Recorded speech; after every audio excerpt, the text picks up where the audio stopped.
Trade Gaming, I'm the Archmaster. So, this is another world-building episode. Just random ideas from me. Because the Lord's generous and gave me a whole lot of ideas. Okay, so, last time we went over giants and all that. You can't see giants because they're too big, and you can't see the fairy realm because it's too small, and so you have to use spells or looking glasses and all sorts of stuff to access them. Lots of cool stuff.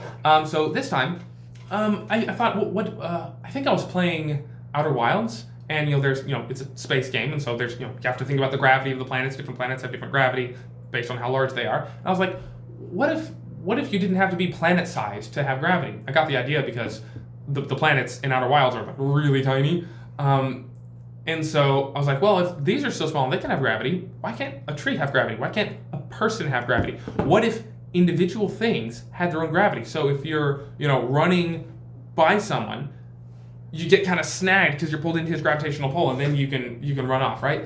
You move within 5 feet of someone, and then your movement is halved, for the next 10 feet or something. Like you can have really simple rules about it. If you're within 5 feet of someone, your movement is halved. If you're within 10 feet, your movement is halved. Something like that.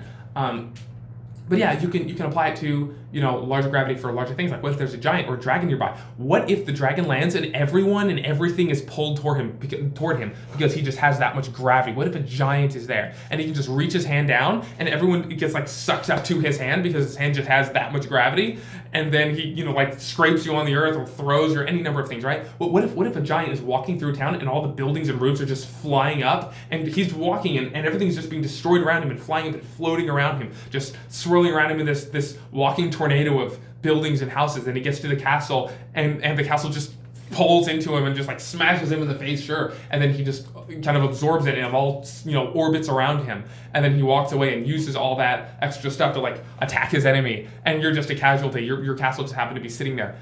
Wouldn't that be awesome? Let's play with gravity a little more and make it interesting. What if, I mentioned this in a previous one, what if the tops of trees at least 20 feet up, maybe it's only the tops of fir trees, what if you had low gravity until you got to the last 10 feet of the tree? It was zero gravity. You can just fly around. I got the idea again from Outer Wilds, because there's a part in the game where you fly up to the top of trees, and then it's zero gravity up there, and then you fly back down. You have a space step back. You fly back down, and then gravity hits you and you fall. I was like, that's cool. Why don't we do that more? What if whenever you stand on iron ore or granite or basalt, or whenever you're near fir trees, low gravity, high gravity, gravity toward things. What if iron was magnetic, had a gravitational pull for everything?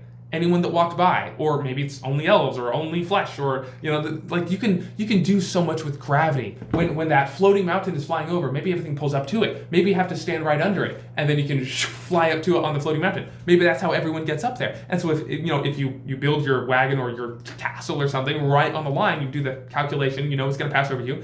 You get there, and it flies up, and it orbits until it lands. It's like, what if that was a thing? What if that's how you built stuff onto? Wouldn't that be cooler? You can play with gravity as much as you want. You can say, oh yeah, if the invading army of orcs, well, because there are 300 of them, they have their own gravitational pull now. So as they're moving, they're moving through a forest, and all the trees are bending down to them, and they can, as they're moving, the ground is so it's indented because they're so heavy or something. You can say something's extra heavy. Gravity and weight are kind of the same. They interact a lot, and the gravity determines something's weight. So you can just do so much stuff with this. You can say if you're in an area, it's high, low gravity, gravity north, south, east, or west, gravity toward a thing, away from a thing. It can be that you can't get near a giant, because as soon as he steps down, gravity pushes everything away, and you have to use range attacks, or maybe that affects dragons, or maybe certain types of dragons. If you're an air giant or an air dragon, you're a white dragon or something, it's different in my system, in my world. But if you're an air thing, then you push everything away from you. If you're stone, if you're an earth giant, stone giant, you have such heavy mass that mega gravity, right? And maybe water is neutral, no gravity, or maybe everyone kind of floats around low gravity because water floats, right? You weren't even talking about gravity at that point. You're just talking about association. Well, because things float in water, things float when water is nearby. That's association. That's not even gravity. But yeah, you could do that. You can give your players a world that is fantastic, something that's just incredible, something amazing, something where they're like, what? How does that work? That's amazing. Can I do that? Imagine the creative problem solving of players knowing that if they get enough stone or just enough flesh Maybe it has to be living flesh, or maybe dead things have gravity, right? So if you kill the ogre, now he has gravity. And if they get that, that enough of the thing that has a certain kind of gravity, then they can, build a bridge to the, across the chasm because they have the low gravity stuff, or they have the gravity towards stone. And so they're like, oh, look, this tree here is attracted to carved stone. Well, that castle over there is carved stone, and we need to get across the chasm. Let's all carry this tree, and then when it starts to get pulled, we'll just hang onto the tree, surf the tree until it smashes into the wall, and we'll jump off at the last second. That's how we get there. They could come up with that themselves. The stuff that you can do by messing with the laws of physics, and it's a new sandbox, it's a new tool. It's like, hey, have fun with this. What kind of mischief can you get up to, right? It's so, it feels like I can't run enough games to actually experience these things. I have to tell y'all about it so you can do this in your own games and tell me about it, because I think this is just incredible. These are experiences that I don't think players have ever had. I don't think GMs have ever had. I don't think anyone's ever done stuff that's just this different, At least not in this category, fundamentally altering the laws of physics in a consistent, conceivable way, because it has to be, hard magic enough for them to actually solve problems with it. It can't be willy-nilly GM fly by the seat of your pants. Oh, that attracts, that doesn't today. Oh, it does tomorrow.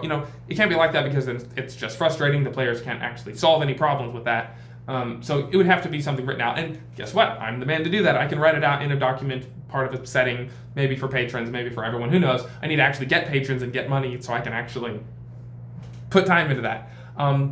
Anyway, I thought that was just a really cool idea.